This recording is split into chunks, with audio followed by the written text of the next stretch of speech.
ఆంధ్రప్రదేశ్ ఎన్నికల ఫలితాలపై రాష్ట్ర ముఖ్యమంత్రి వైఎస్ జగన్ చేసిన ప్రకటన దేశం అంతా ఏపీ వైపుకు చూసేలా చేసింది.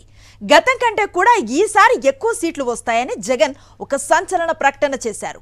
వై నాట్ 175 అంటూ ప్రచారం చేసిన జగన్ ఇప్పటికీ అదే నినాదానికి కట్టుబడి ఉన్నారు.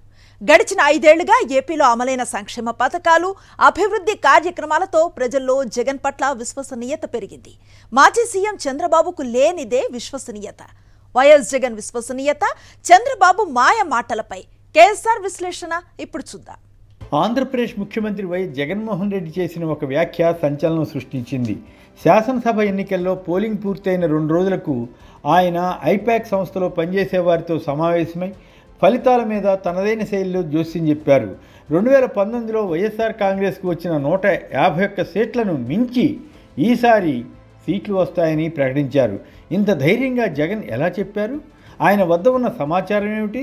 ఇంతవరకు జరుగుతున్న ప్రచారానికి భిన్నంగా సాహసోపేతమైన రీతిలో ఆయన తన అంచనాలు వెల్లడించడంలో ఉద్దేశం ఏమిటి అన్న అంశాలపైన చర్చలు సాగుతున్నాయి. జగన్ చెప్పినట్లు 151 సీట్లను మించి విజయం సాధ్యమేనా అన్న సంశయం పలువురిలో ఉంది. అయినా గత అనుభవాల రీత్యా ఏమోలే వస్తే రావచ్చు అని అనుకున్నవారు ఉన్నారు. జగన్ ధైర్యానికి ఒకటే కారణం స్పష్టంగా కనిపిస్తుంది. తాను ఇచ్చిన పేదలు వర్సెస్ పెత్తందారులు అన్న నినాదం ఫలించిందని ఆయన భావిస్తున్నారు. అంతేకాదు, మీ ఇంట్లో తన ప్రభుత్వం వల్ల మంచి జరిగిందని అనుకుంటేనే ఓటు వేయండి పిలిపించారు. ఇలాంటి పిలిపించిన మొట్టమొదటి ముఖ్యమంత్రి కూడా ఈయనే అవుతారు. అది కూడా బాగా పనిచేసి ఉండవచ్చు. ఎందుకంటే జగన్ అమలు చేసిన సంక్షేమ స్కీముల వల్ల కనీసం 3 కోట్ల మంది పైగా లబ్ధి పొందారు. వారిలో 50-60% ఓట్లు వేసినా తాను అనుకున్నట్లు సీట్లు రావడం కష్టం కాదు. గత ఎన్నికల సమయంలో కూడా చాలామంది వైఎస్ఆర్ కాంగ్రెస్ గెలుస్తుందని నమ్మారు. 120 నుంచి 130 సీట్ల వరకు రావచ్చని ఎక్కువ మంది అంచనా కట్టారు. ఆ టైంలో కూడా జగన్ 150 సీట్లు ఎందుకు రాకూడదని ప్రశ్నించేవారు.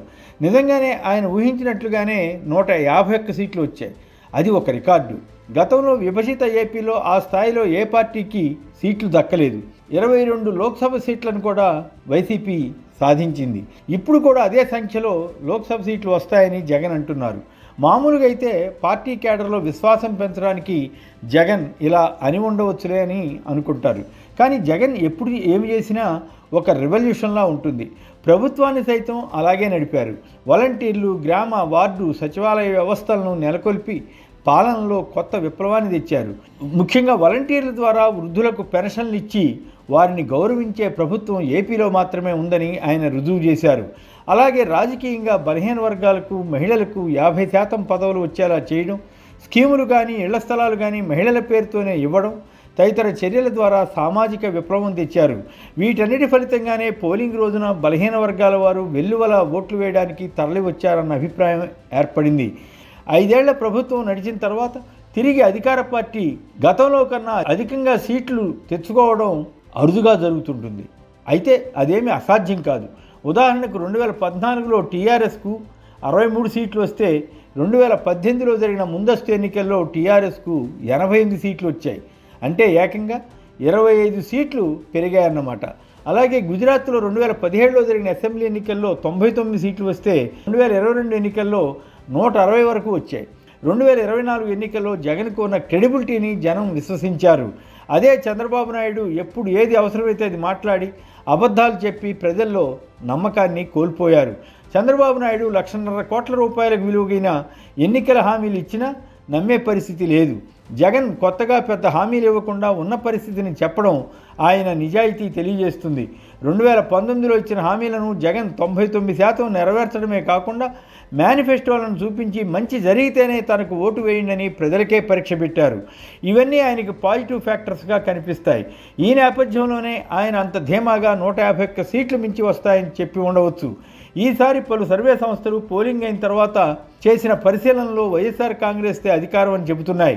టీడీపీకి అనుకూలంగా పోలింగ్కి ముందు మాట్లాడిన సంస్థలు సైతం పోలింగ్ అయిన తర్వాత వైసీపీ వైపు మొగ్గు చూపుతున్నాయి. అయినా టీడీపీ కూటమిలో ఆశలు పూర్తిగా పోయాయని చెప్పలేం. వారి సోషల్ మీడియా ద్వారా తామే గెలుస్తామని ప్రచారం చేసుకుంటున్నారు. ఐపాక్ పూర్వ వ్యవస్థాపకుడు ప్రశాంత్ కిషోర్ ఈ మధ్య టీడీపీతో కుమ్మక్కై వైసీపీకి అధికారం దక్కదని ప్రచారం చేశారు. ఆ తరుణంలో టీడీపీతో పాటు ఇలాంటి వారి ఆత్మవిశ్వాసాన్ని దెబ్బగొట్టేలా జగన్ ఈ ప్రకటన చేసినట్లు కనిపిస్తుంది.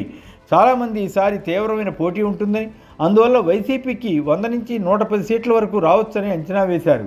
ఒకవేళ జగన్కు అనుకూలంగా వేవ్ వస్తే మాత్రం ఆ సీట్ల సంఖ్య 120, 130, 140, 150 వరకు వెళ్ళవచ్చని లెక్కగట్టారు.